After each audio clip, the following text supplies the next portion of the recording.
gameng gumuruh suarane langit gumleger gebyaring kilat kaya arsa hanyigar jagat swasana tumlawung agawe bingung angin wengi tumanduk ing sarira rasane tumarecep kaya gaman sewu ingkang nancep batine Sang Bimasena ngadeg njegreg datan kantenan kang den pandeng sakedhap handulu akasa mulat sela-selaning mega ingkang lumayang soroting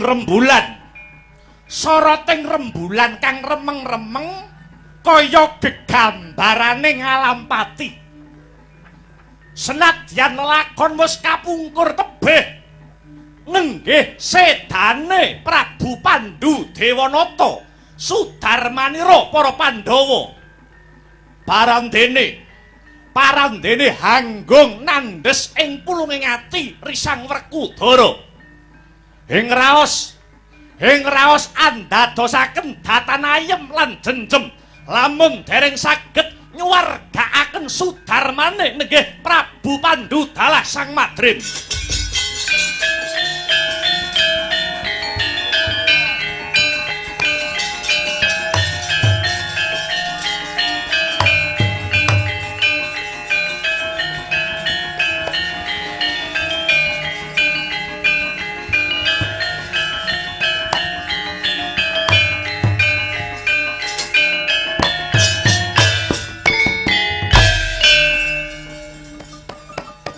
Nadyan silih sapa piung kaki nini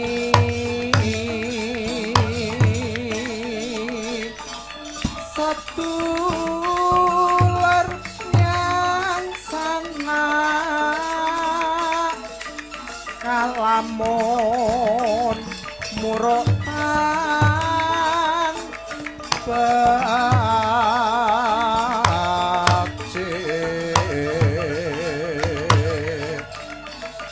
Nora pantas yen den nuta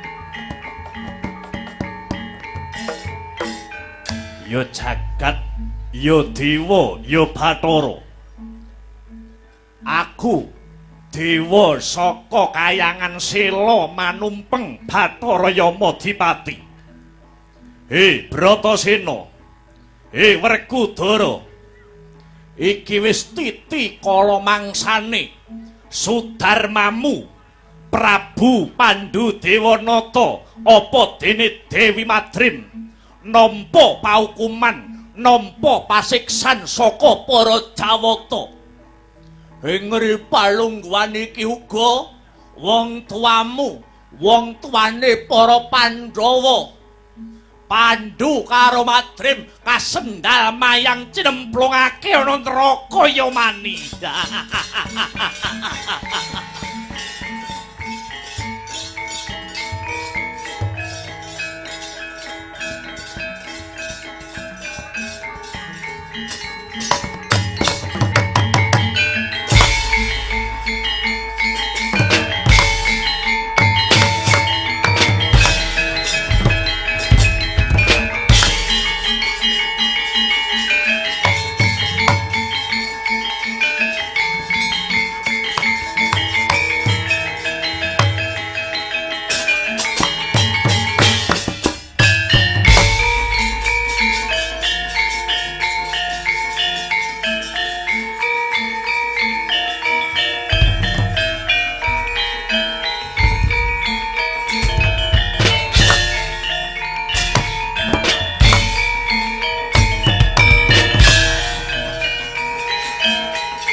Begegek ugek sadulita hemel lae menawi mboten sisip ing pamawas punika ndara kula ing Jodipati Raden Bimasena.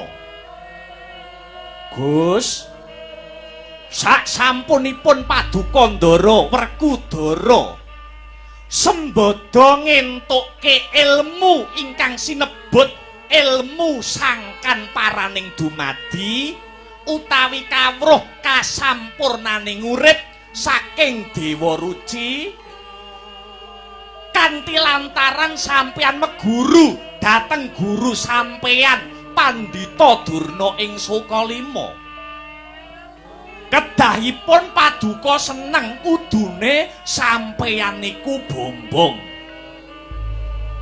Lah kok niki kula sawang malah tiba kosok balen. Paduka ingkang sampun nampi kawruh kasampurnan lah kok malah ketinggal sedih. Dek sing sampeyan pikir niku napa lho, Den? Ndara Werkudara. Sampeyan niku kalebet sentananing praja utawi pejabating negara. Sentana praja niku beda kaliyan kawula. Nek kawula mung wenang ngukur marang kodrate, ning nek pejabating negara niku wong sing sinampiran kewajiban ngatur kendho kencenging pernatan amis bacining kahanan. Niku sedaya enten tangane sentana praja. Nek pejabating negara susah, negara niki nggih badene melok remuk bubuk dadi rempon. Gus, mbok inggih boten ketang sak kecap, boten ketang rong kecap. Sampeyan kondo dhateng Semar. Semar niku dhateng alam padang dikodratke dadi pamonging tanah Jawa. Semar ugi dipun kodratke dadi batur. Batur mengku teges pangembating pitutur. Sinten ngertos? Sinten ngertos tutur kula, sembur kula saged ngudari reruwet madhangaken pepeteng. Sumangga Ndara Bimasena, kula aturi paring pangandikan yen gur meneng wae gek kapan rampunge lakon iki, Gus.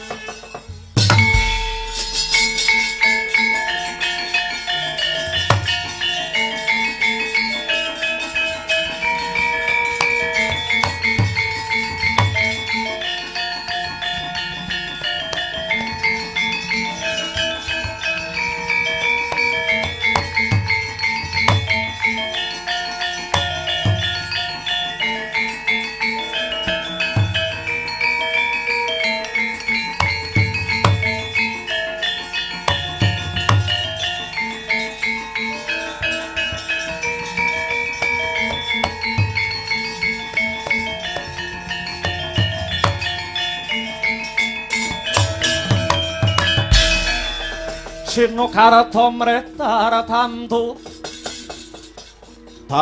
ning utama titi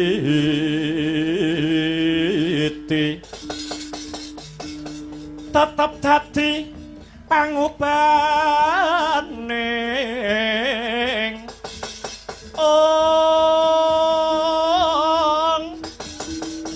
wadya tentreming ati tantu kena tinulado diasil rewulan dadari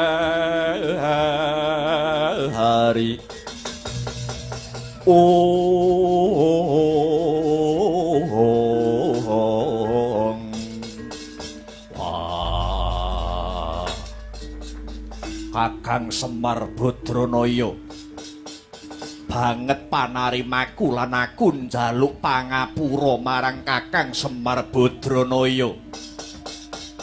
Awit dikaya ngapa lan kepiye? Para Pandhawa rumangsa sepi ngiwa nengen kaya suwung lamun ora ana Kakang Semar Badranaya. Waleh-waleh apa? Waleh-waleh apa, Kakang? Atine Werkudara rinidu dening wewayangan. Pengangen-angenku ora bisa wening. Ora liya sak sedane Kanjeng Rama Prabu Pandhu miwah Kanjeng Ibu Dewi Madrim ingkang binanjut dening para Jawata. Kakang Semar, nadyan rikala semana Werkudara isih enom. Barandene wewayangan kang mangkono mau ora bisa ilang saka cipta pengangen-angenku.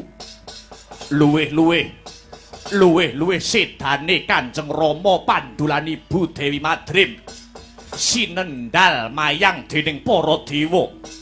Banjur siniksa ana madyaning kawah Candra Dimuka. Kakang Semar, Werkudara dadi anake lanang kamangka pangudang-udange wong tuwa marang anak.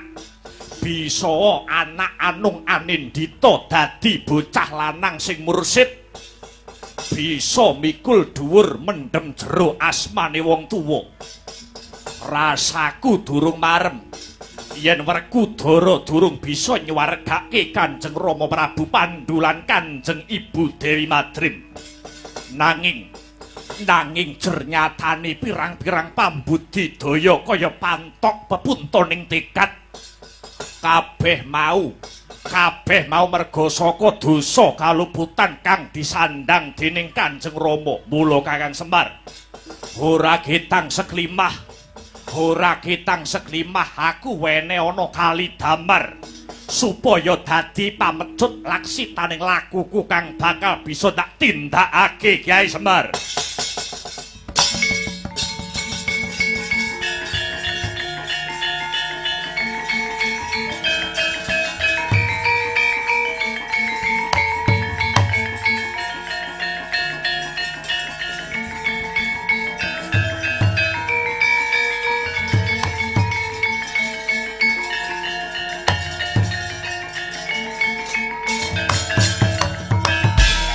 Semareka den prayitna hasmunira ririh eka balik ditiyani gondayane Trisanya Pranama sasi. Gus inggih Ndara Werkudara. Ngaten nggih. Senadyan uripe menungsa niku wonten sak ngandhape garis kodrat, nanging menungsa niku taksih dipun wenangaken budidaya. Sedane bapak sampeyan sinuwun Prabu Pandhu lan Dewi Madrim ingkang cinemplungaken wonten kawah Candra Dimuka niku wujute karma pala sing kudu dilakoni. Awit napa? Awit pinten-pinten dosa lan kaluputane menungsa niku kedah wonten unduh-unduhanipun. Dosa kaluputane bapak sampeyan, labet rikala semanten wanuh-wani nyilih utawi ngampil titihanipun Bathara Guru. Nuwun inggih Manikmaya, wujudipun lembu ingkang ingaranan Lembu Andini. Sedaya kalawa awit saking pamintanipun kang garwa nenggih Dewi Madrim ingkang nyidham kepengin nitih Lembu Andini. Bathara Guru ngabulaken pamintane Prabu Pandhu lan Dewi Madrim kanthi syarat benjang sedanipun kedah manjing wonten kawah Candra Dimuka lan nampi wujuding pasiksan. Lah banjur kodrat kang ditampa dening Kanjeng Rama apa ora bisa diwiradati, Kyai? Ndara, kula tak matur sekedhik nggih. pinten-pinten dosa lan kaluputan ingkang disandang tiyang sepuh sampeyan caranipun inggih namung para putra ingkang saged ngentasaken tiyang sepuhipun saking neraka yomani. Caranipun diwiradati inggih menika kejawi namung kanthi cara nindakaken tapa brata maladi hening. Ingkang angka kalih menawi sampun hening lajeng nyuwun dhateng Gusti ingkang murbeng dumadi supados paring pangapura dhateng ingkang sampun sumare. Awit manut agama pungkasan menungso niku nek wis mati niku sedaya amale pedhot ngaten. Bondo pirang-pirang ora digawa, omah magrong-magrong ora digawa. Tetumpakan maneka warna ya babar pisan ora digawa. Sedulur lan kanca sing ditresnani ugi mboten saged ngancani. Lah sing mboten pedhot niku namung telung perkara. Setunggal amalin jariyatin wujute amal jariyah. Amal dienggo mbangun masjid, amal dienggo mbangun musala, bangun pondok pesantren niku ambak wonge wis mati ning amale bakal mili terus nganti tekan kiamat. Angka kalih inggih menika ilmu sing manfaat. Ana wong kok nularke ilmune marang wong liya, kok sing marai wis mati, sing diwarai wau tak sing ngecakke ilmune niku tegese ganjarane terus mili kagem tiyang ingkang seneng gethok tularke ilmune kala wau. Lah sing angka pungkasan Ndara, amal sing ora iso pedhot sing pungkasan nggih wujute dongane anak lanang lan wadon sing soleh solekah. Ndongake marang sudarmane, ndongake marang wong tuwane. Wiwit cilik para Pandhawa pun dimong kalian tiyang sepuh sampeyan. Dicedhake karo Gusti, dicedhake karo agama, dicedhake karo kitab suci. Sakniki kenging kagem bales menapa ingkang dados lelabuhipun wong tuwa dhateng jenengan. Sakniki jenengan sing males labuh-labete wong tuwa dhateng jenengan. Carane males piye? Carane males sakniki paduka nindakaken tapa brata maladi hening, ndedongaaken tiyang sepuh paduka ingkang sampun sumare supados dipun ngapura sedaya dosa-dosanipun. Fa insyaallah Gusti bakal paring dalan anggenipun badhe hangangkat derajatipun Sudarma sampeyan Gus.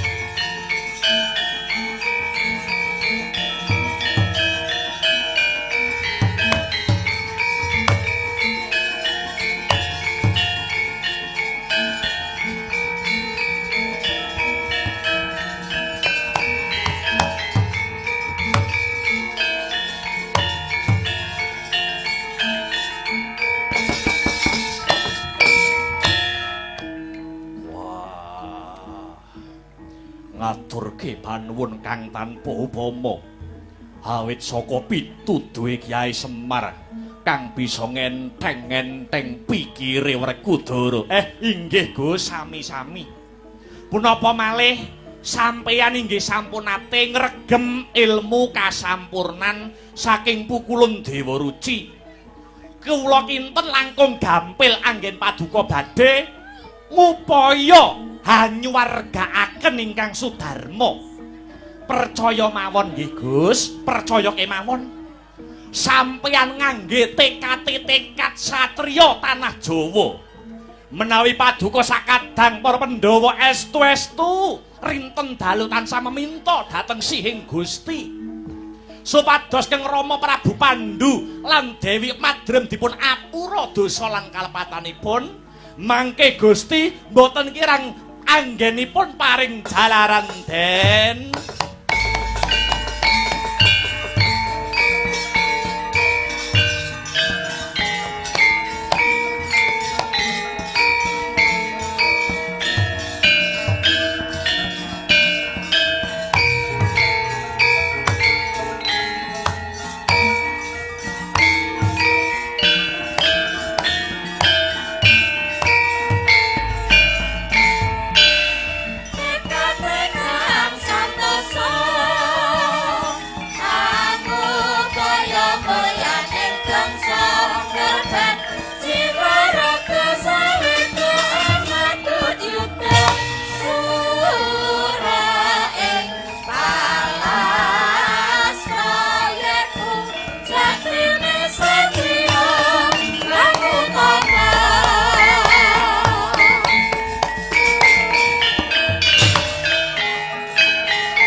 Iku saknyatane Kunjang seret winangun wonten ana luri rineksan muni rinanggo kirungang merasa kami yarsi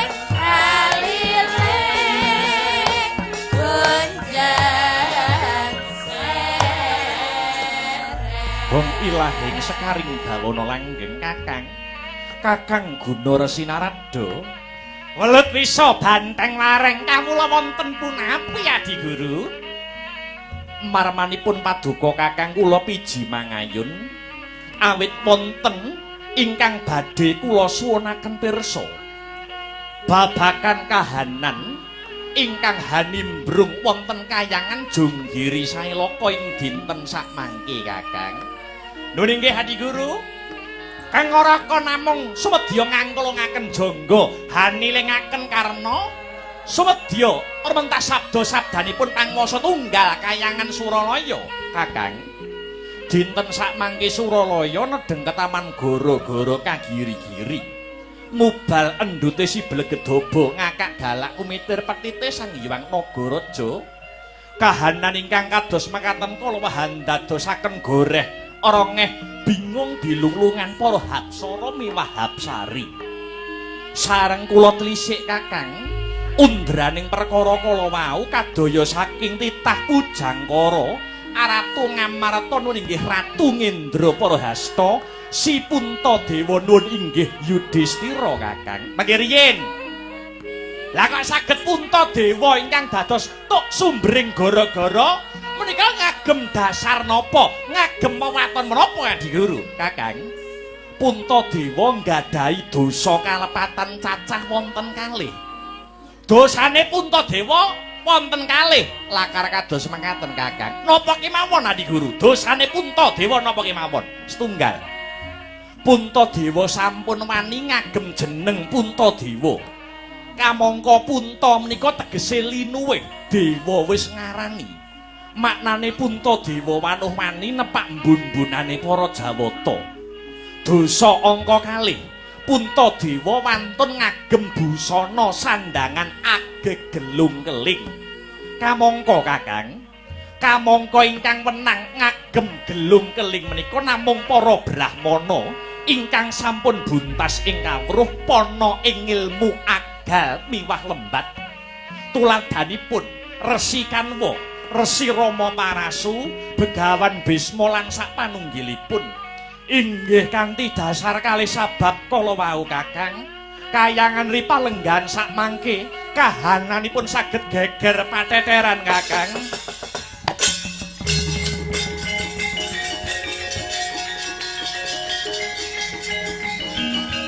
Jagat Dewa Batara jagat pangestu karo.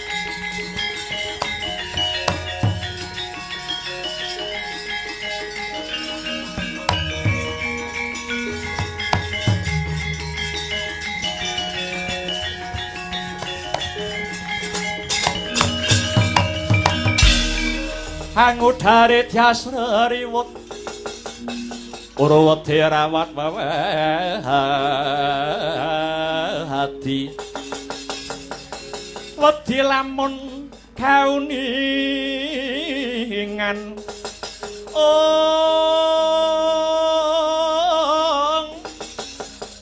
mring sang ambek ngumalati tanwandi pinardi bloko kajornan kang hambek juti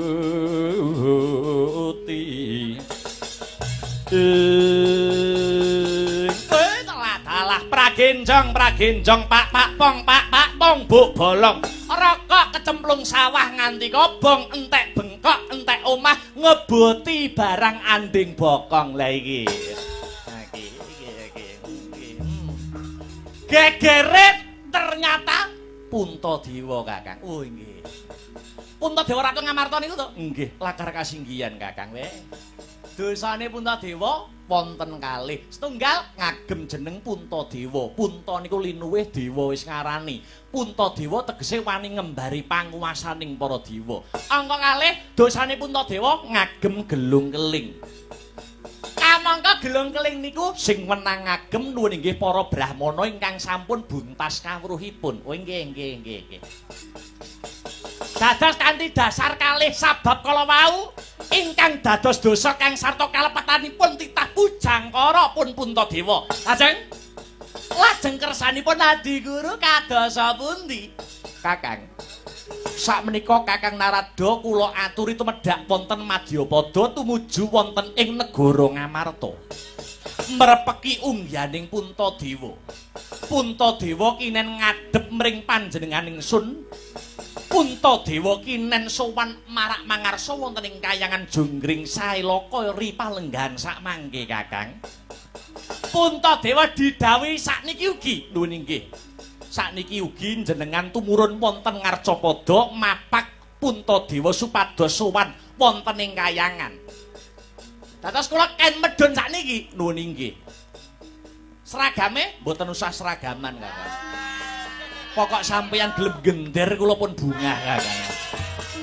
Nggih.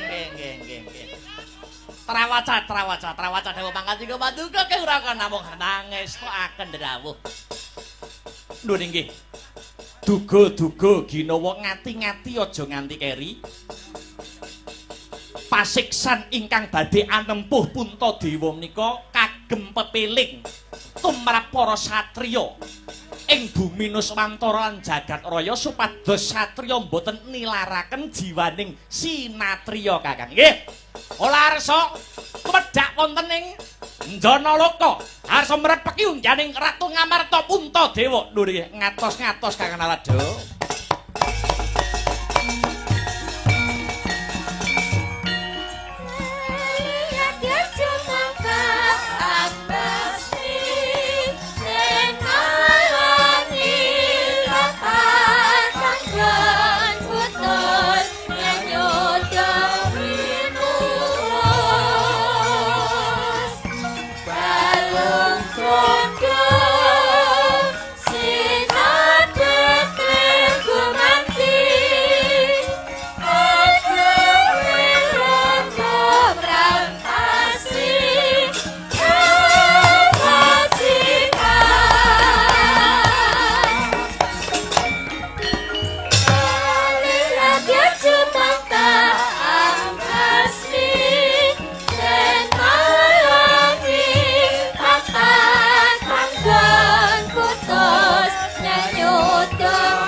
Dewa Sukata marang soreng prang ngutani arum-arum ngendan wing awiyat Narada ngebalani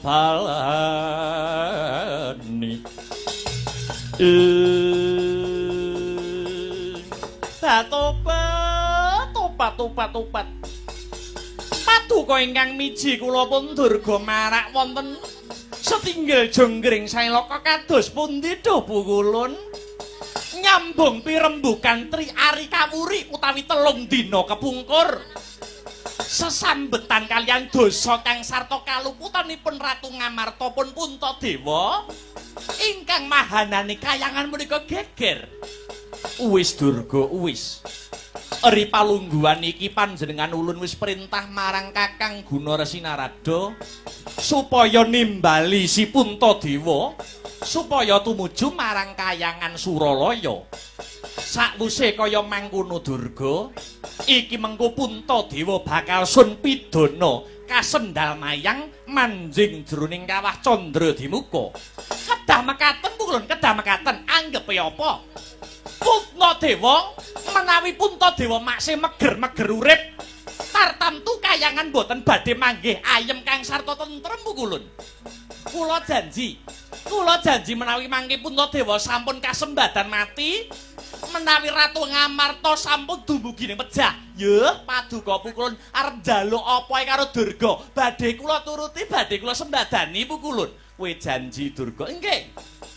Ibaratipun paduka seminggu badhe njaluk jatah ping 18 badhe kula turuti Pukulun. Oh iya. Iya. Nek perlu kalih kayang ya, Durga isa. Iya Durga iya. Saiki ana sesanggeman tumrap jeneng kita Pramoni. Punapa ingkang kedah kula tindakaken dhuh Pukulun? Durga. Muduna ana Madyapada mbok menawa iki mengko ana sing ora narimakake kalamun Puntadewa kacemplungake mring Candra Dimuka. Jeneng kita sakwadya balamu saka ndandang mangure kang kudu cancut mandang. Ampun kuwatir Pukulun, malah sak mangke kalilan kula badhe nyuwun pamit menawi Puntadewa sampun minggah dhateng kayangan yen ana bobol boroting perkara Bathari Durga ingkang saguh ngrentengi ndase Pandhawa lintune pukulun iya duga-duga ginawa ngati-anti aja nganti keri pramoni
langenira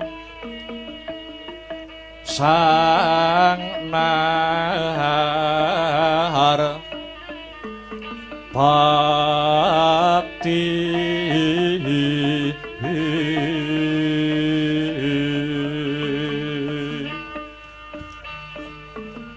lampah hiro alon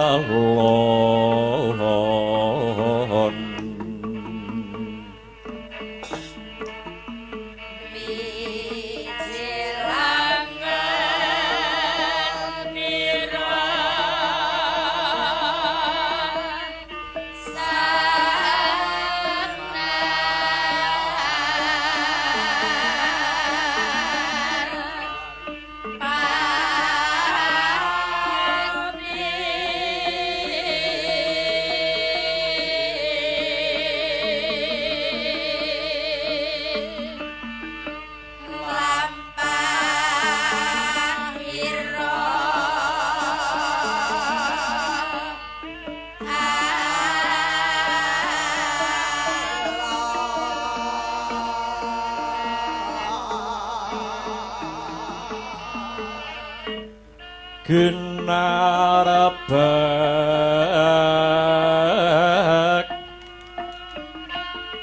badaya yuwarna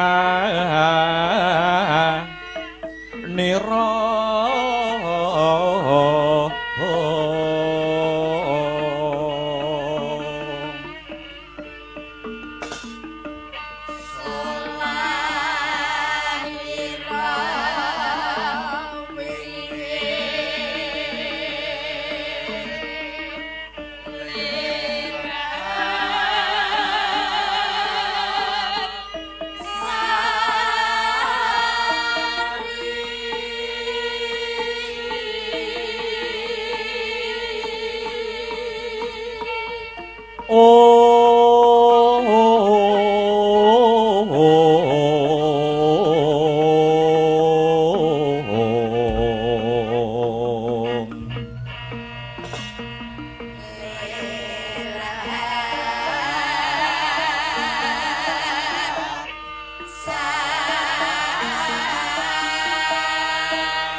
Yuwang suksma mangadili nuwih payungana marang panjenengan ingsun kang sarta kadang para Pandhawa sumrambahe para warga Gong ing Praja Ngamarta. Yayi Werkudara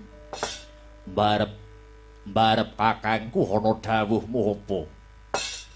Sawetara wis Sabta ari tegese wis 7 dina nganti tekan ing ripalungguhan iki. Aku lan kabeh para kadang Pandhawa kok kanthi mapan ana sanggar pamujan Praja Ngamarta. Saperlu nindakake olah puja, olah brata ewadene Yayi. Ewadene nganti tekan dina sak mengko pun Kakang durung mangerteni apa to kang dadi karepe Siyadi Werkudara.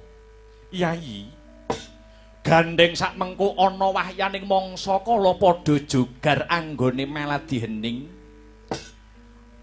padha jogar anggone padha tarak brata ora kitang seklimah pun Kakang wene ana ngerti Dimas. Mungguh apa to sababe dene Siyadi Werkudara nganti kadang para Pandhawa supaya nindakake olah puja ana madyaning sanggar pamujan iki. Mbarep kakangku Werkudara piye? pancen wis dadi tekate Werkudara aja ta mung itungan dina taunana windanana yen durung tekan panjangane Werkudara aku ora bakal metu saka sanggar pamujan iki mula aku ngaturke panuwun kang tanpa pepindhan dene mbarep kakangku Janaka lan kembar Nakula Sadewa gelem melu-melu tapa brata mapan ana sanggar pasemeden iki. Dimas, ingkang mangkono pun kakang kepengin ngerti ya Yayi. Apa to darunane ingkang ginebeng sajroning penggalih Siadi? Mara gage, Siadi enggal matura kelawan pun kakang nedya midhangetke kanthi tetela Dimas. Mbarep kakangku. Anane Pandhawa bisa urip ana alam padang merga ana sing anak-anakake. Kabeh wis cetha, kabeh wis padha ngerti yen Pandhawa kuwi putrane Ibu Kunti ingkang patutan kelawan Bapa Pandhu. Kamangka Pandhawa 5 cacahe kuwi ibarate kaya rong wadah. Ingkang wadah sepisan barep kakangku, aku lan Janaka. Ewadene wadah kang angka 2 ya kuwi Nakula lan Sadewa. Kamangka Bapa Pandhu lan Dewi Madrim wis mapan ana tepet suci, manjing ana alam pamancat. Ngerti yo? Senadyan bocah wis ditinggal kelawan wong tuane. Senadyan bocah wis ditinggal kelawan wong tuane nanging wong tuwa isih mangerteni marang tingkah lakune anak. Ujare para sepuh padha ngendikake swargane wong tuwa kuwi mapan ana tingkah lakune anak. Yen anak tansah ngerti mring wong tuwa, tata krama unggah-ungguh tansah ora ditinggal. Kuwi mujudke kaswargan tumrap wong tuwa. Nanging kosok baline, senadyan to wong tuwa duwe anak sing sugih blegedhu, saben dina bisa munjung ingkung gajah paribasane. Ning yen kelakuane merusal, kelakuane anak mbedugal, kuwi dadi jalaran wong tuwa anguk-anguk lawanging neraka jahanam. Dimas, apa nyoto aturira Siadi? Banjur apa sambung rapete kahanan sak mengko kelawan apa sing kok aturake nganti ngembet asmane Kanjeng Rama Pandhu lan Kanjeng Ibu Madrim. Walien rasamu, walien sarungmu. Barep kakangku nganti tekan dina iki durung lega sing dadi rasane Werkudara. Sabab aku wis ngawruhi dhewe nalikane bapakku Pandhu sinendhal mayang dening para dewa. Nganti tumeka dina iki Bapa Pandhu mapan ana kawah Candradimuka. Mula niatku mapan ana sanggar pamujan iki mung napakake tapa brataku. Muga bisa dadi daya kekuatan nggone Bapak Pandhu bakal munggah ana swarga Tundasana. Lan niatku wis gembleng, niatku wis nyawiji. Ora bakal aku metu saka sanggar pamujan iki yen to Bapak Pandhu durung munggah ana kaswargan jati marep kakangku. Permara reh mangus wamya ngambreng. Kadhi karonaning kaswasih ring marga hamalatgung. Risang ganta mastrat maca lengleng lalu mangulati. Surya mangrangsang wayah, surya mangrangsang wayah. Humyus hamara wayah to.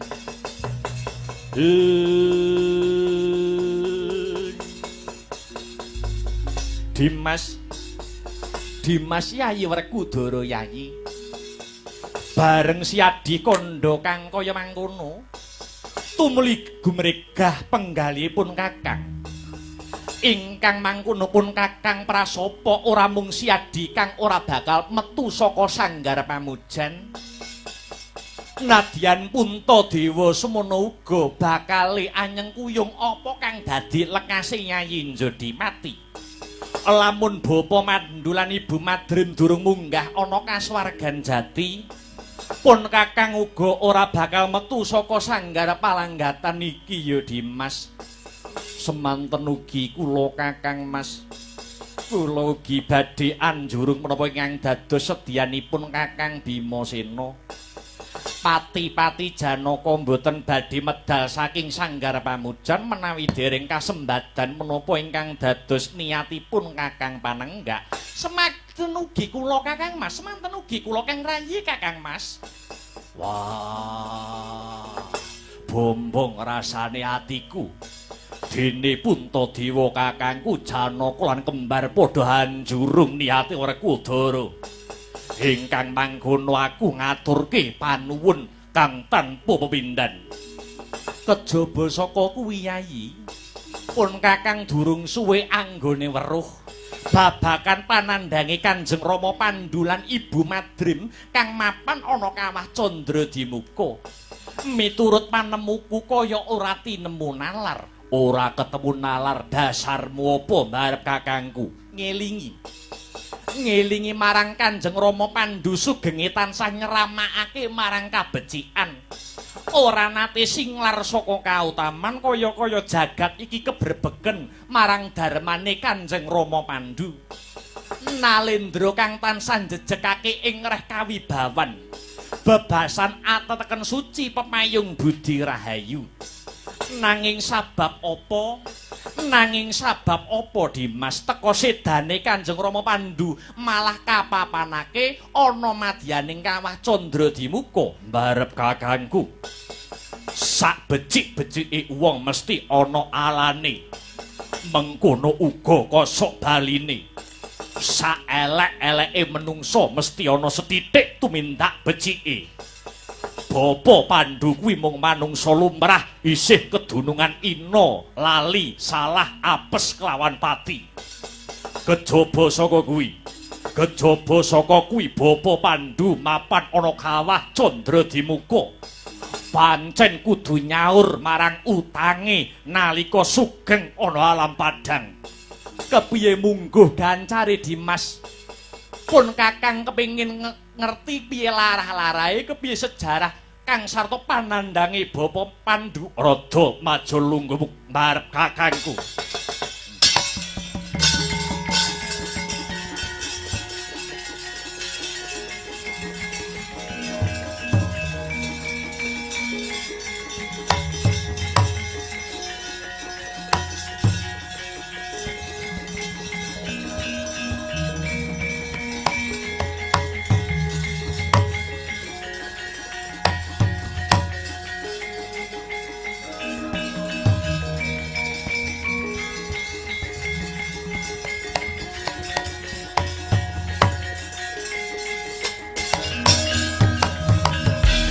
Adyatur miturut hanut sumarah mring Gusti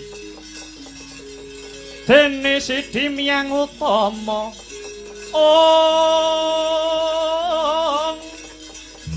panindak ing praja ngadil bejo dadi bandara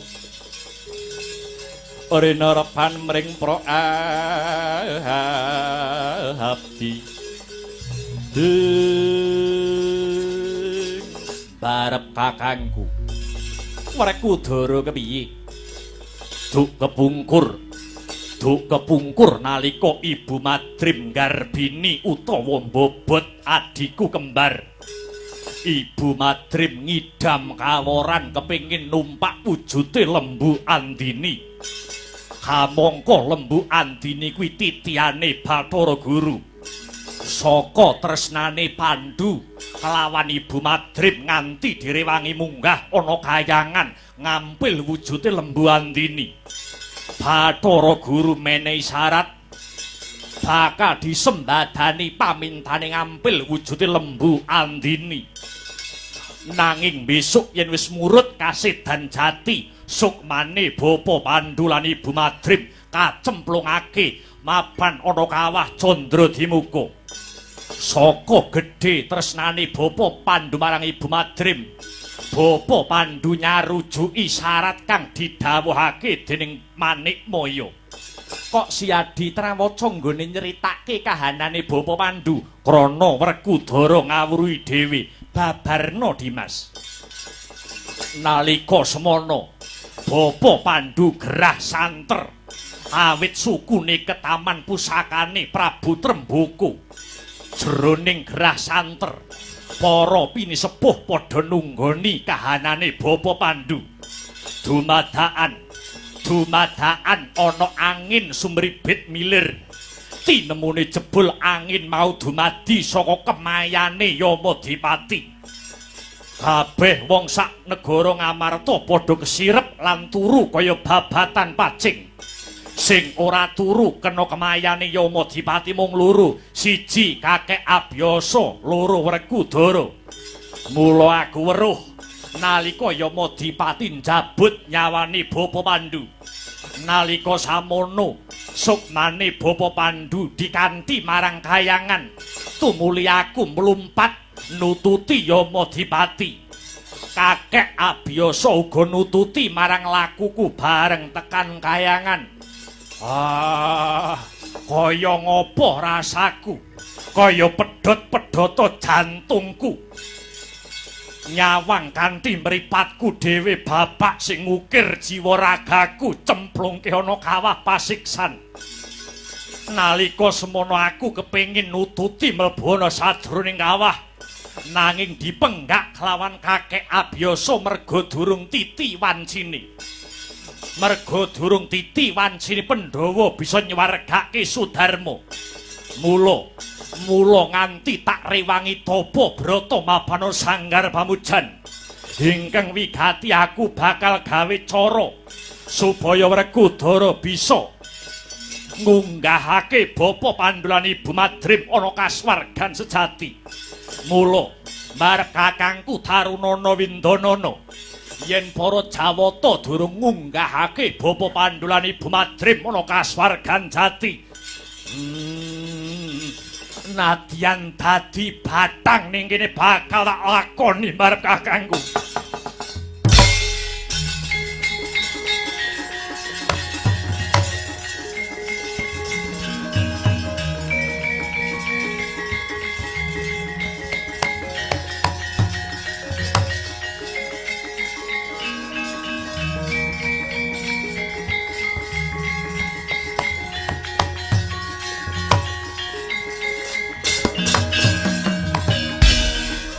Lenging driya mangu mangun gong kanduhan rimang lerlena tanpa kanen lerlena tanpa kanen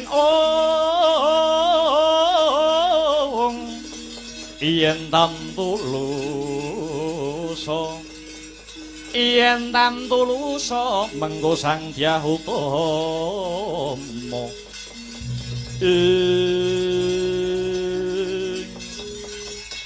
Kumareke Tyasira Indra Ngamarta Prabu Puntadewa dupi midhang Kedhaturya kang rayi Raden Harya Werkudara ing cipta sumpah prasetya datan medal saking sanggar pamujan menawi dereng kasembadan ing sedya para Pandhawa gangsal wis prasetya jroning galih arsa nyuwargakaken ingkang Sudarma ingkang mapan ana kawah pasiksan. Ndadak ing mangke ana mendung tumiyung kaya agawe payung. Satemah peteng dedet lelimengan negara Ngamarta kaya ketaman Begawa. Dumadakan ana tatik ingkang hanyigar ponang mendung satemah biar soroting Sang Hyang Pratangga Pati mlebet ana sajroning sanggar palanggatan nyarengi tumurung pukulun Bathara Naradaya kanika putra ingkang hangit jawantah mrepeki ungyaning para Pandhawa ndadosaken kagyat kang samya mulat.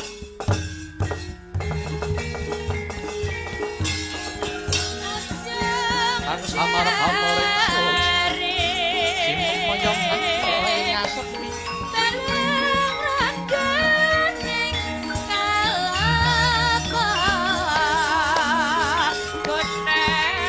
Limpan kalenging pambukaning warana karo saking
caritaning satriya linuwih kang maradi mring kautaman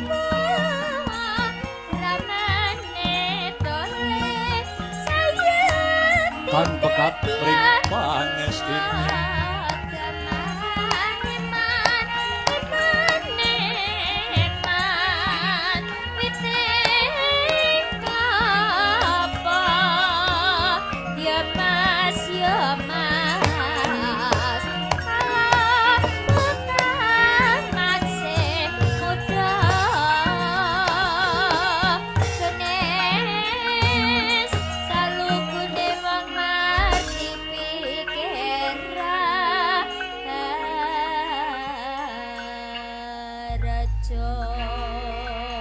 Palugon laguning bekas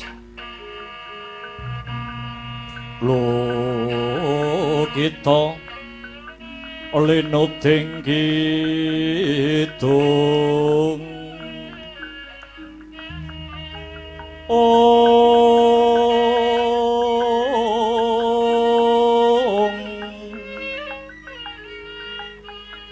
kadung katereng hamomong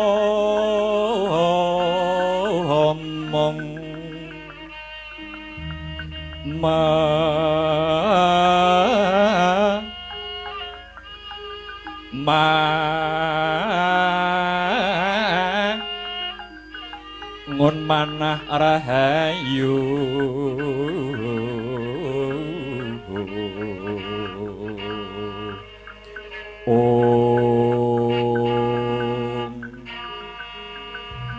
Ayuwana tan agolong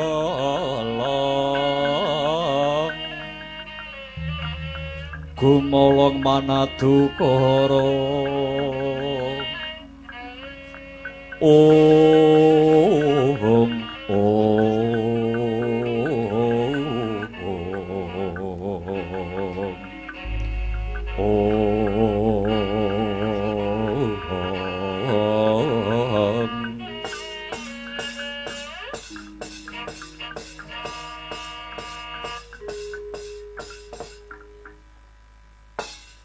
nyuwun pangapunten Bu Kulun Handadosaken kejot raos sing manah kula paduka pukulun Bathara Narada ingkang tumedhak wonten sanggar palanggatan negari Ngamarta pukulun kula ngaturaken sembah pangabekti.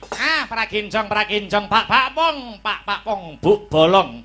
Puntadewa iya wis ulun tampa Puntadewa ora liwat pangestu ulun mara diage ditampa kula bocah bagus Puntadewa.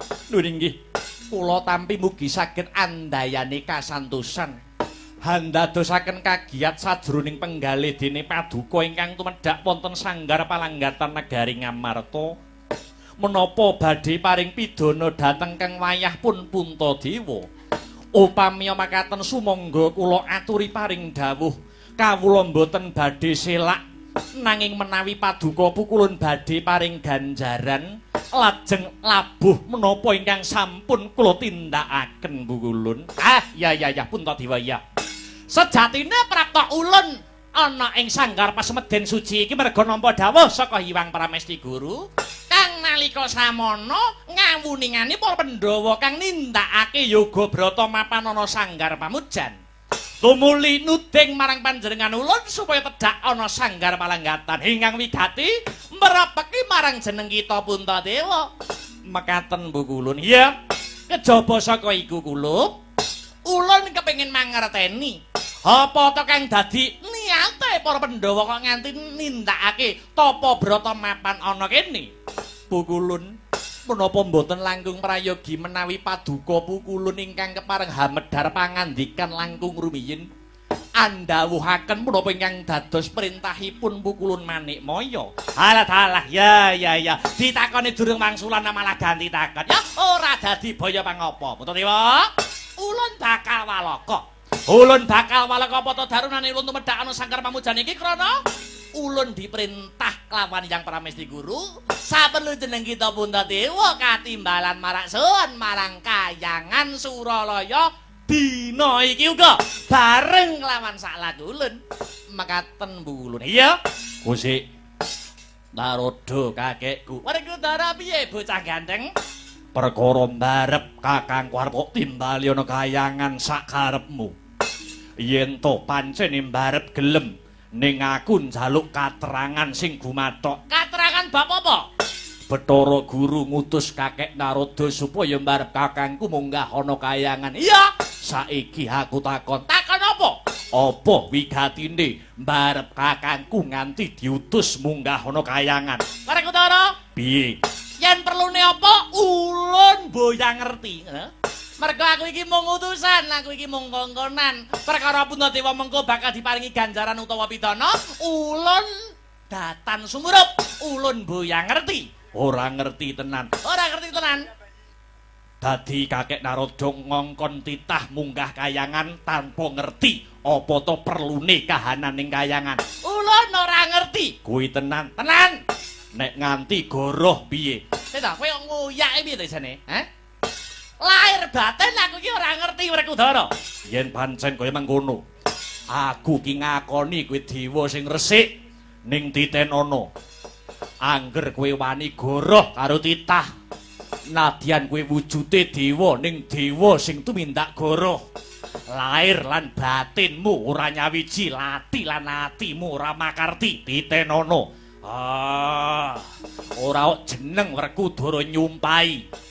Sekseni wong pirang-pirang Narada bakal dadi dewa sing lunga-lungu kaya kebu. Sik. Oh sembrono nya iki. Kowe nek ngucapi diati-ati aja sembrono. Lah kenang apa kowe dadak wedi? Nek kowe jujur kudune kowe ora wedi. Sejatine ulun ngerti. Kowe ngerti.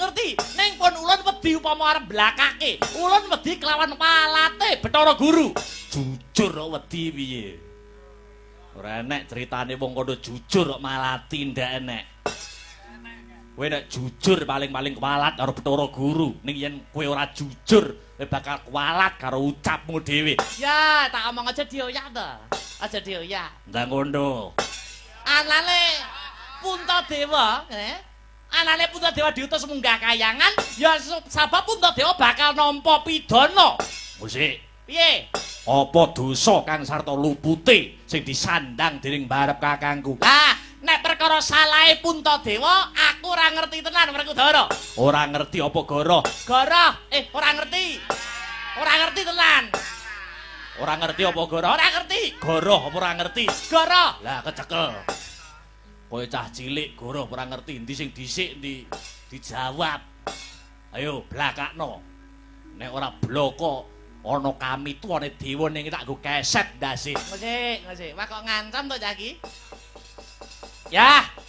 Kesalahane Puntadewa ana loro. Ana loro. Ha? Siji, wani nganggo jeneng Puntadewa, loro, wani nganggo gegelung keling. Saiki aku genti takon apa sebabe kok kakangku Puntadewa disalahke nganggo jeneng Puntadewa. Punta kuwi tegese linuwe, dewa wis ngarani. Maknane Puntadewa wani ngluwi panguwasane para dewa. Mula disalahke kelawan Hyang Pramesti Guru. Saiki aku takon apa? Puntadewa kakangku gawe gelung keling kok disalahne sebabe apa? Mergane gelung keling kuwi sing entuk engko mung para brahmana sing wis buntas ilmune. Ha? Contone Resi Kanwa, Resi Rama Parasu, Begawan Bisma lan sak piturute kuwi kabeh diwenangke nganggo gelung keling. Ning Puntadewa iki dudu brahmana, dudu pendeta, mung wujude ratu. Lah kok wani nganggo gelung keling? Yo. Saiki aku tak takon, kenang apa para dewa anggone ngluputke Puntadewa kakangku lagi saiki ora biyen-biyen nalika Puntadewa isih cilik. Mongko aku isih kelingan. Sing gelung keling Puntadewa kuwi dudu sapa-sapa nanging Ibu Kunthi.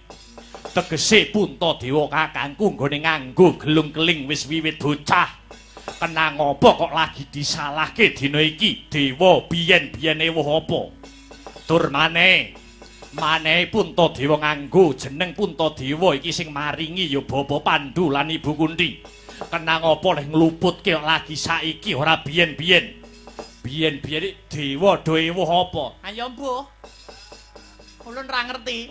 Ning sing baku ulun iki mung kongkonan, ulun iki mung duta ngono. Mung dapur kongkonan, mung dadi lelantaran supaya Puntadewa ditimbali sowan ana kayangan. Yen pancen Puntadewa kakangku dina iki ditimbali sowan ana kayangan, Werkudara sing ora ngolehi, aku sing ora ngentukke. Lho, kok ora ngentukke kanthi dasar apa? Mergane Bathara Guru ora tumurun dhewe ana ngamarta dadak kongkonan. Kudune nek Bathara Guru arep nyalahke Puntadewa, kudune wani teka dhewe. Ora usah ngangge kongkonan. Bocah iki piye to iki? Bocah iki piye? Aku ki dibayar karo Bathara Guru ya dikongkan-kongkon rono ngalor kidul ya kudu gelem. Supaya adil, gandeng Bathara Guru yen nimbali sarana wakil. Mula Puntadewa ora usah budal ning kayangan. Lho, kok ora budal? Sing budal wakile. Sing makili aku. Sing makili Puntadewa Werkudara. Mboten ngemungaken Kakang Mas Werkudara. Kula pun Janaka inggih saged dados wakil. Kula inggih saged dados wakil Bu Kulun. Kula inggih saged dados wakil Bu Kulun. Rungokno kupingmu. Sedulure kabeh siap dadi wakil, ora jeneng kakean. Wong siji kok sing makili wong papat. Sing dicalang siji kok sing mara papat. Mula barep kakangku. Kowe aja tindak ning kayangan kereben Werkudara Janaka lan kembar sing budal kayangan. Yen ana perkarane barep kakangku, aku Janaka lan kembar sing bakal nanggung. Aku iki ngerti jane aku wis tanggap. Aku ngerti niatmu Werkudara. Merga Puntadewa ki wonge ora duwe omong. Nah, iki mengko yen sing munggah kowe apa wae sing dadi pandangane Hyang Pramesti Guru, mesti bakale kowe sing ngarep wangsulan. Nyau ora? Iki urusanku dudu urusanmu. Kanthi pancatan aku munggah kayangan, siji dadi wakile Puntadewa, loro kabeh gegayuhanku bakal kasembadan.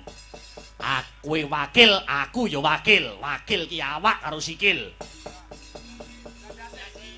Iki uga bakal ngerampungke apa sing dadi gegayuhanku supaya kasembadan. Werkudara duwe gegayuhan apa? Iki perkaraku, kowe ora perlu ngerti. Wah, bocah kok ngeyel ora jamak.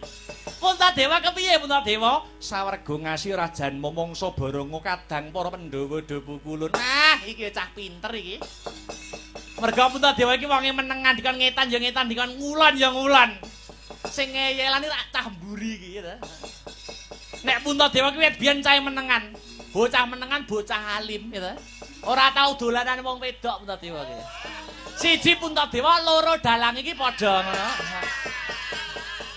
Ora tau gepok singgel karo wong wedok, isih suci ngono. Ora usah kakean gunem kang tanpa guna. Ayo mangkat ning kayangan. Ya, yen pancen kaya mangkono. Wis ya kula Puntadewa bareng Sintrang Samirana. Ulun bakal bali mring kayangan, pukulun sembah kula ingkang gawiring lampahan dika irang kula. Sintrang Samirana ing dereng ware lan mikan turu ing barat dinuntun ing manon tumapaing kerakun Sintrang Samirana ing dereng ware lan mikan turu ing barat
Agawari sangka pirang ngurinangkul ginempit kempit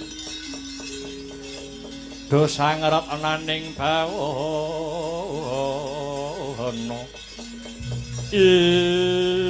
lah ing kono to wau minggah aning kayangan Raden Bimasena Radyan Janaka dalah kembar sesarengan kalian Kaneka Putra awit dados wakile sang pambayun nata ing Ngamarta Prabu Puntadewa Kocat ing pagedhongan Dewi Kunti Tali Brata wis mirengaken wasing perembakan para Pandhawa dalah Bathara Narada dupi pirsa para Pandhawa binanjut ing deweng kayangan ya krekat Dewi Kunti hamerpek ing putra Prabu Puntadewa kalian tawang-tawang tangis. Oh.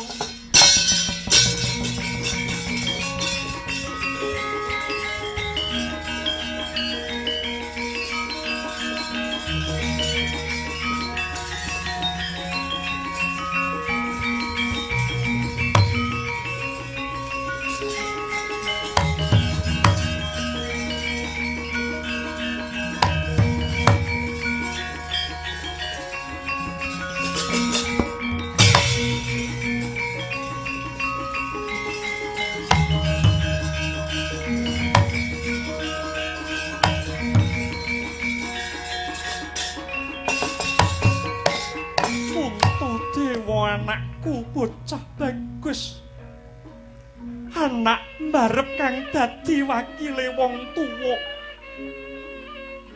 kowe dilairake dhisik kepenginanku supaya Puntadewa bisa ngayomi ati-atine kudune kowe bisa ngayomi lan ngayemi ati-atimu nanging kenang apa kowe kok tegel karo adimu Werkudara? Werkudara mbok kon dadi wakil. Apa kowe lali Puntadewa? Biyen nalika kowe rabi sing ngleboni sayembara, pamanmu Gandamana kuwi adimu Werkudara.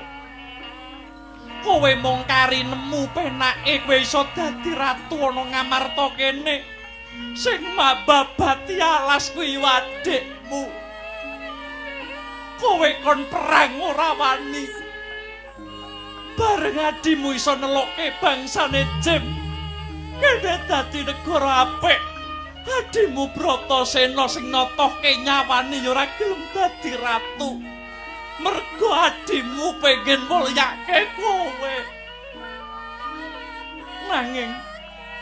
Nanging kowe ngemut kula krasa legi mbok untal sak lodonge. Kowe melek gendong lali Puntadewa. Sing nandhang dosa karo dewa kuwi kowe dudu Werkudara. Nanging yo kene malah adimu si Werkudara dicemplungke kawah Candra Dimuka. Kowe ning kene isih mangan enak, turu kepenak kembul Raja Brana adikmu mati. Kebacot kowe Puntadewa. Aku gelo nglairke kowe, aku gelo. Aku gelo kowe tegel karo adimu. Tegese aku ya tegel karo kowe Kangko. Tak jaluk banyu susu sing mbok cecep urip dewasamu Kangko.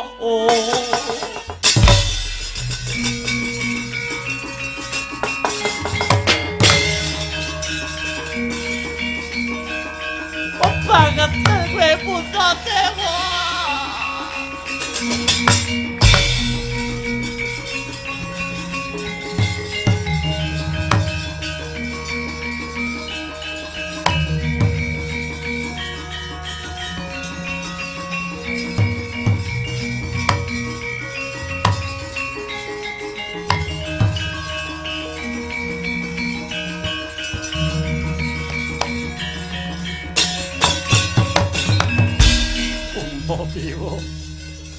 Puntadewa, kowe mati rasamu Puntadewa, ilang pikiranmu Puntadewa, kowe dadi menungso sing ora ngerti marang lelabuhan, kowe mukti wibawa keceh Raja Brana, kuwi sing duweni labuh gedhe adikmu Werkudara.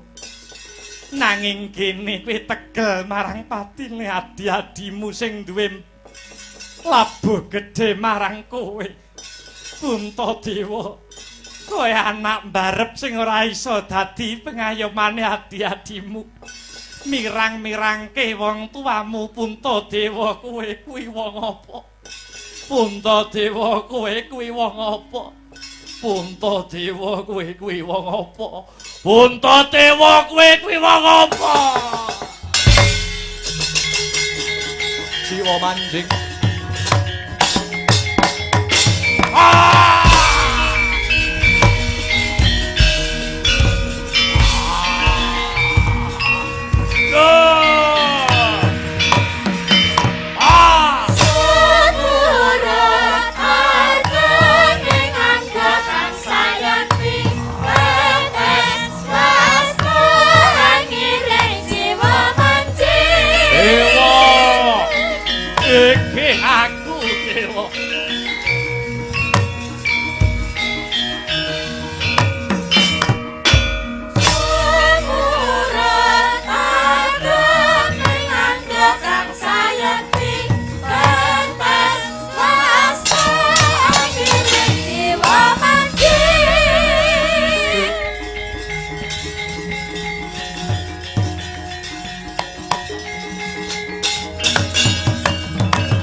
Sedeng nalendra yaksa alaku kang malwaya ingkang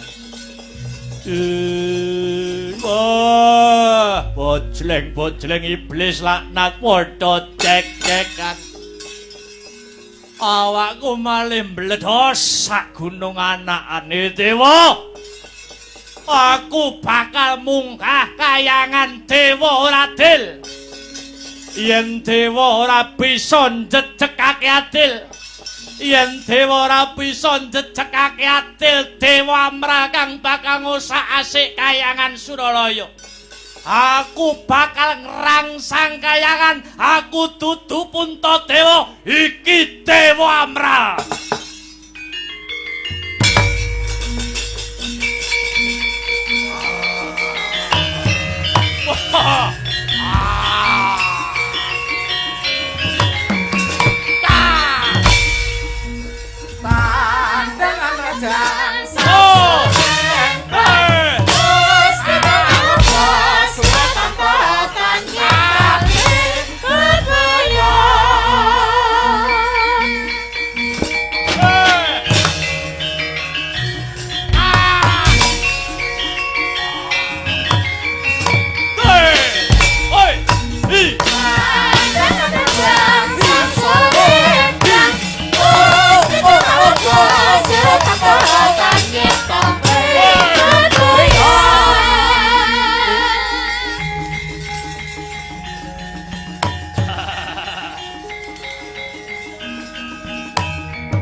Allah sindene ben nyambut gawe. Aku koprol itu ngono ya. Oke. Woi, 1 ho ha e. Ho a e. Ho a e a e.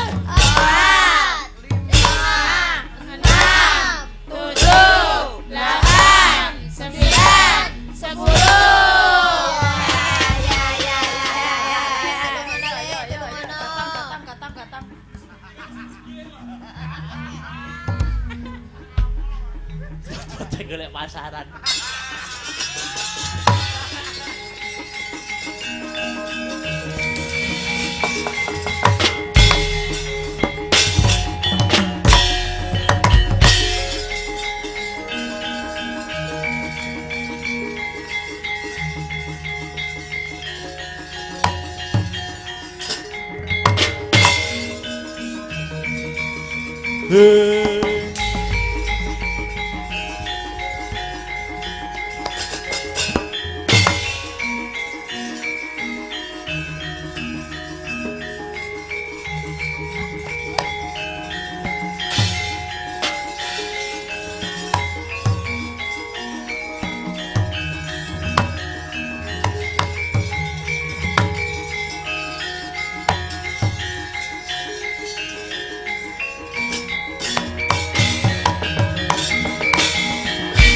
Rumah Wayun Sang Yaksendra Kura rupa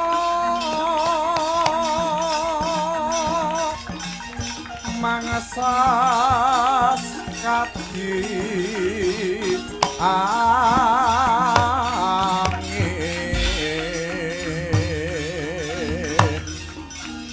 pangsam pal keprapal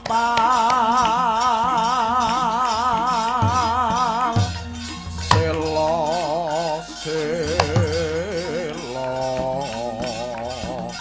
kapal lasat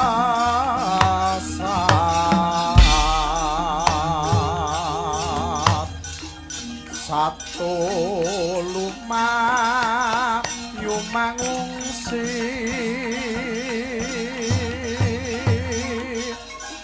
kagiat kakudo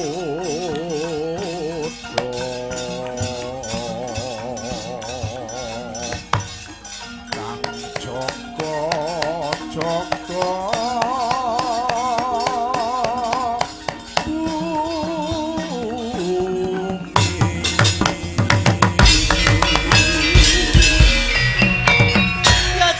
Dewa Bathara jagat pangestungkara Darpasura Dar. Nuringgih Sang Tandya Barari. Padha winanting Karaharjan Darpasura. Nggih. Niskala lampah kula. Mboten wonten alangan setunggal menapa syukur saiki aku arep takon karo kowe ya Dar. Panglet babakan menapa Sang Tandya Batari sing marake kowe sugih sapa? Paduka. Sing iso ndadekke kowe ratu sapa? Paduka. Kowe bisa kondang kaunang-onang kajara saindenging jagat raya merga sapa? Awit kula muja dhateng Paduka Sang Tandya Batari Durga. Kowe sing marai laris sapa? Paduka. Ning ya kuwi ya Darpasura. Ibarat HP kowe kuwi ces-cesan. Kowe kok lekas tanggapanmu arang-arang kowe rene tak ces meneh, kok rak laris meneh. Ning ya kuwi jer Basuki mau apa ya apa sing mbok jaluk kelakon matane kowe ora lali seminggu pisan kowe kudu ngeloni aku, paham? Nggih, kula mboten badhe supe. Kok nganti lali ya seminggu pisan ora ngeloni aku ya dadi dalang ceng-cengpo kowe. Kowe nek pangin laris kudu muja ning aku kudu ngeloni aku. Nggih. Ora ki tanganku dadi selundupanmu. Nggih. Nggih. Lajeng kersa Paduka Tandya Batari Durga amiji kula wonten perlu ngene kabar wis mebar pawarta wis marata. Negara Ngamarta lagi kelangan kekuatan, kecalan kekuatan. Ya, kaya dene gajah tanpa trale, macan tanpa siung, ula sing tanpa wisa, yoga sing tanpa duit. Oh nggih. Klentrak klentruk. Pandhawa dina iki nampa paukuman bakal disiksa Kawah Candra Dimuka. Janjane kabeh mau ya saka reka dayane Betari Durga. Bathara Guru tak pengaruhi supaya gelem mateni Pandhawa satemah ngutus Bathara Narada supaya ngongkon Pandhawa munggah kayaan kerep cemplungke ana Kawah Yomani. Jane Pandhawa ya ora duweni salah, jane Pandhawa ya ora duweni luput, jane Pandhawa ya ora duweni dosa. Ning tak golek-goleki kesalahane Pandhawa. Nggih, lajeng intinya inti Darmasura. Iki jane mung kanggo srana perang gagal, ngono. Sing saiki penonton saiki sementing mudeng ngono ditanggap uang wis ngono beres. Basamu rasa muluk-muluk Darmasura, ya Dar. Nggih. Mestaken dawuh. Wis ta manut aku laris. Nggih. Mula saiki siagakno wadya balamu. Kret lampit berungkat kimpul manton lanang nyekel gaman lading pangerti daging bathok wadahe getih. Digempur negara Ngamarta mumpung lagi kelangan kekuatan. Nggih, ngestaken dawuh. Sing ning mburi jenengmu sapa? Name kula pun Pinjung Kala. Negaramu Paranglembang. Ya. Kirapna Wadyabala gempur negara Ngamarta dadekke Karangabang. Nggih, ngestaken dawuh. Gotong royong aja nganti keri. Kabeh 1000 bareng maju 100 bareng ambrus amit madal pasilan budal ini.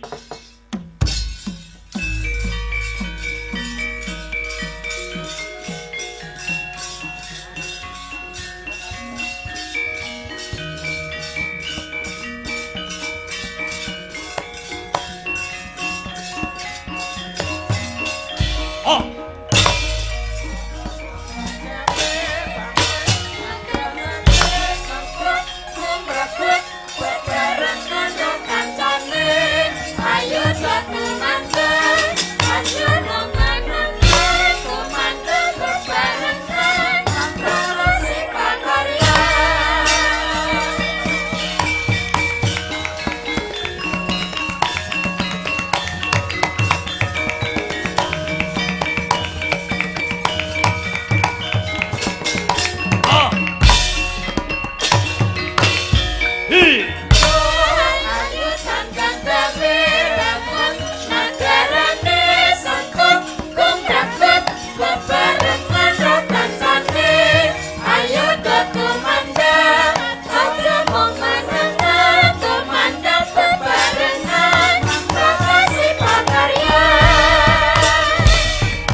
mampir